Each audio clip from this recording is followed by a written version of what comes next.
Hey guys! So a couple of weeks ago I made a video talking about my favourite neutral MAC eyeshadows, and I had 15 of them, so exactly the amount that fits into a MAC palette. And a lot of you seem very enthusiastic about the idea of me doing the same thing but with bright colours. So I sat down and I tried to put together a palette of my favourite bright colours, and you know, it's really difficult to narrow the hundreds of eyeshadows that MAC have. Not that I own all of them, but there are so many different colours to try and narrow it down into 15. So I thought instead it might actually be more interesting for you and more fun for me to talk about if I just pick each of my palettes and talk about every eyeshadow that's in that palette. So there are some that I absolutely love and there are some that I think are kind of crap and not really worth buying. So I'm going to tell you what I think of all of them, whether I like them or not. So today I am going to be going through my purple palette. So there's purples and there's some neutral kind of highlighty shades in there too. So if you want to see what I think about all of these eyeshadows, whether it's good or bad, then keep watching. So I am going to have a blog post that goes along with this video, and I'll have photographs of all the swatches of the eyeshadows because it's kind of difficult to really see the colours in video. So you can go to the blog post and check out the swatches if you want to see the photos kind of in better detail. And if you're wondering what I'm wearing on my face, I will also have those products listed in the description box. I really struggle to say those words. And don't ask me what's going on with my hair. It's a bit of a 90s Gwen Stefani thing. That's what I'm going for. Okay, so I'm just gonna go through these in the order that they are in the palette. There's no real rhyme or reason to how I'm going through them. So the first one I'm gonna talk about is Seedy Pearl, and because these are Pro Pan palette thingies, they don't actually have the texture written on the back, so I'm not able to tell you if they're satin or Velux Pearl, or I just don't know what the textures are.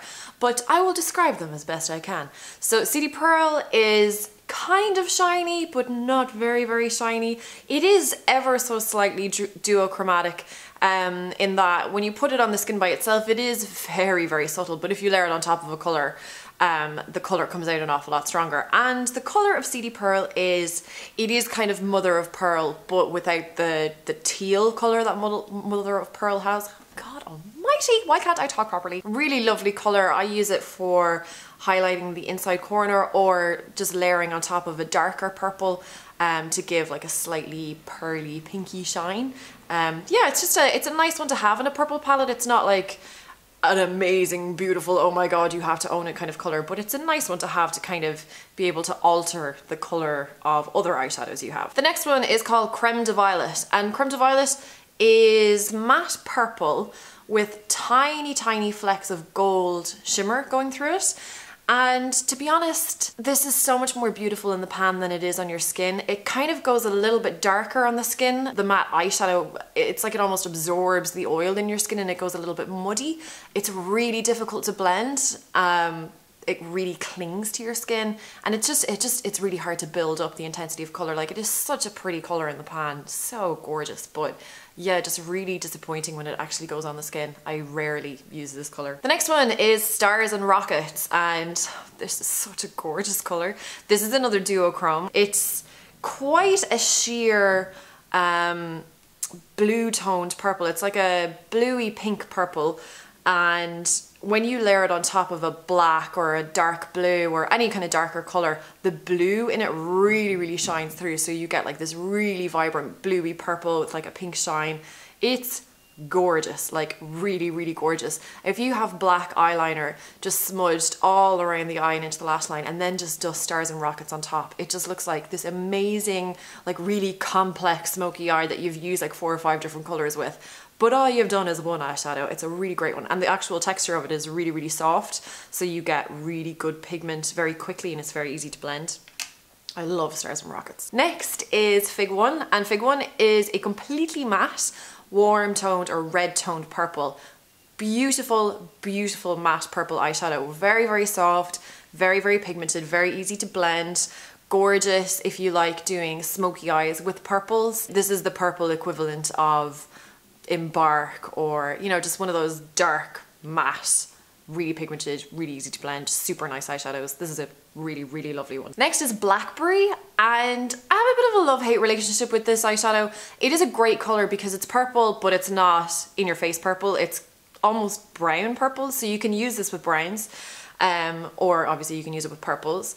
It's matte, And it's soft, but it's not terribly soft. Like, it wouldn't be half as easy to work with as FigOne, but you can build up the color. And you know, sometimes I find that's nice with matte eyeshadows, that they're not too soft, because otherwise you can get a lot of fallout with them. Definitely not a problem with this guy. It's quite kind of tightly packed, so it's kind of hard to get a lot of product onto your eye. When you do get it on, it does tend, on my skin anyway, it does tend to look more brown than purple, but then it depends what other colours you're pairing it with. It is a nice neutral purple matte colour, but I think if you had to choose one matte purple eyeshadow, I would do FigOne over Blackberry. A, because it's more purple, and B, it's just a nicer texture. Next is, I'm not sure how to pronounce this, it's spelled Nocturnal, but Nocturnal, I don't know. It's a red toned, kind of shimmery purple. It's almost identical in colour to FigOne, but it actually has a little bit of a sheen through it. I think it might be a satin finish, it might be a frost. It's definitely not matte anyway.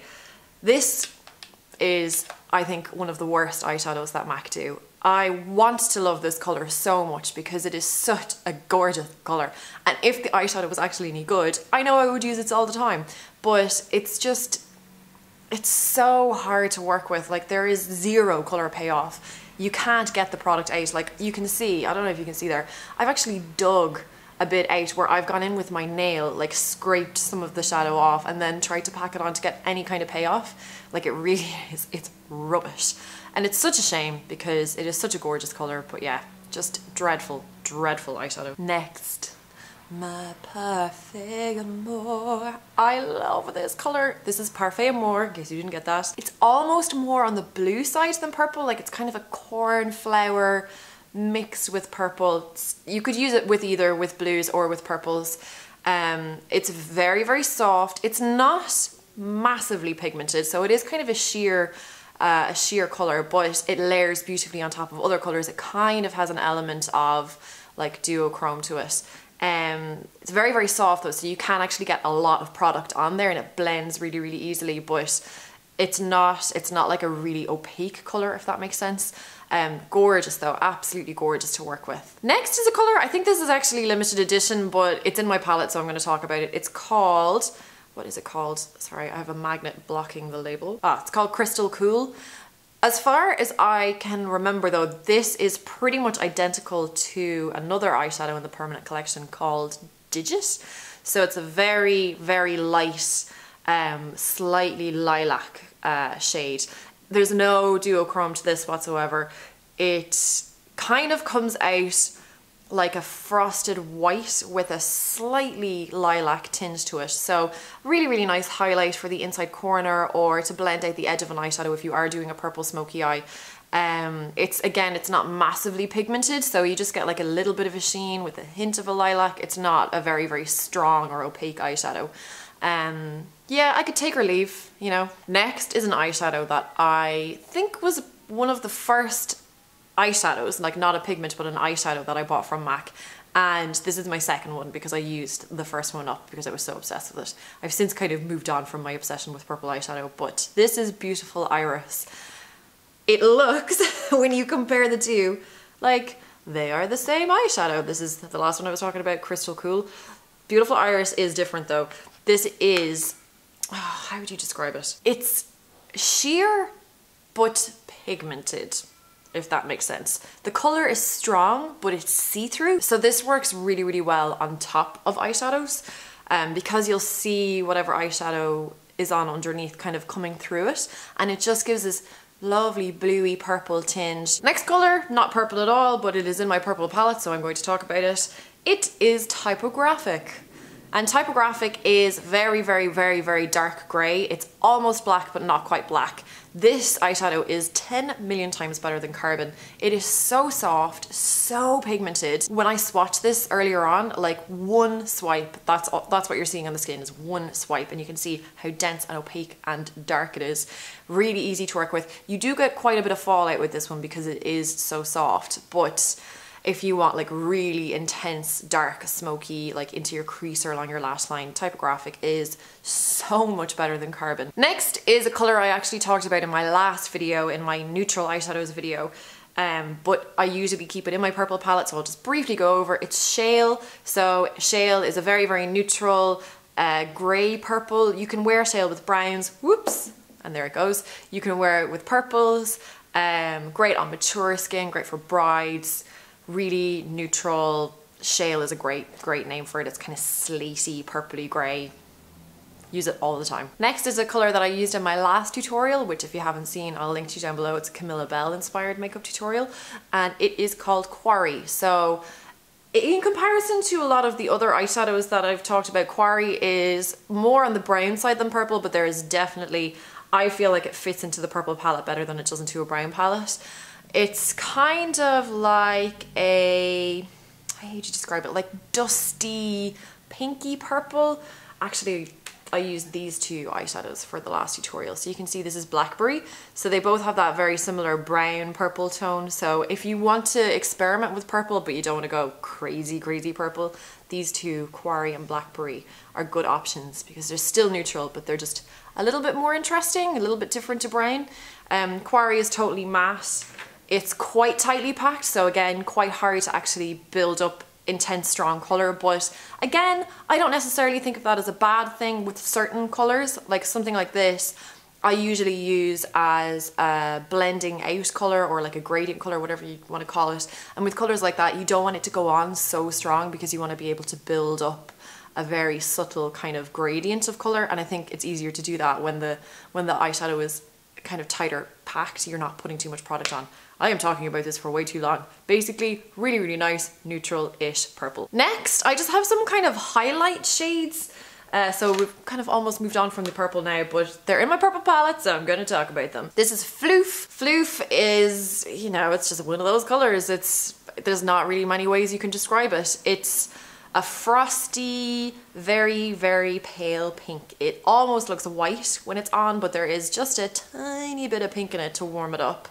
Use it as your brow highlight, your corner highlight, use it all over if you want a super shiny eye. You can use it as highlight on your cheekbones. It's a really pretty colour. MAC has a ton of colours very similar to this. Floof is probably one of the shinier ones if you like something that's really frosted and really shiny. This is a good one for you. I don't use it terribly often because it is so shiny. I tend to prefer Shroom, which is a similar colour but just not quite so shiny. But it's a good one to have. You know, there are occasions when you do want to have like a super shiny corner highlight or brow bone, and Floof is your man for that. All right, we're nearly there. Second last one. This is Mylar. Mylar is an amazing kind of base color. Woo, what is wrong with me? It's an amazing base color brow highlight. It's satin finish, so it's not matte, but it's not frosted. It's kind of somewhere in between. Little bit of a sheen, which is beautiful as a brow highlight if you don't want it to be, you know, crazy like Kim Kardashian highlight, but it'll just brighten up. Yeah, you can see I've hit pan on that. This gets a lot of love from me. And then last and also least is Gesso. I don't know why I have this in my purple palette, but I don't know, it doesn't really fit anywhere else. Gesso is completely matte white, 100% white. There's no shimmer, no other colour in it, no duochrome, nothing like that. And it is possibly, in my opinion, one of MAC's worst eyeshadows. It is the chalkiest, crappiest eyeshadow. I cannot get this colour to come out on my skin at all. Again, similar to my Nocturnal, I almost have to dig into it to loosen some of the powder in order to get it on. And even then, even when I pack it on, it's still really sheer and patchy and just crap. And yeah, this is a terrible eyeshadow. And just avoid at all costs. So there you go, guys. I really hope you enjoyed that. I hope maybe you learned something from it. Maybe you will learn from my mistakes and avoid some of the crappier eyeshadows that MAC have out there. Next, I will probably do my green/blue palette. And then the only other palette I have is like warm, kind of orangey, those kind of tones. So make sure you subscribe if you don't want to miss them. I will definitely at some stage in the future be doing the same kind of thing with lipsticks and maybe blushes.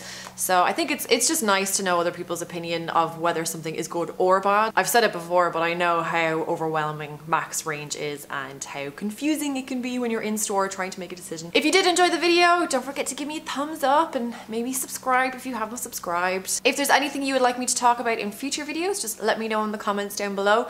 As I said, I will have a link to the blog post that goes along with this video in the description box, so definitely go and check that out so you can see better photos, like swatches of the eyeshadows and stuff. Thank you so much for watching, guys, and we'll see you very soon. Bye!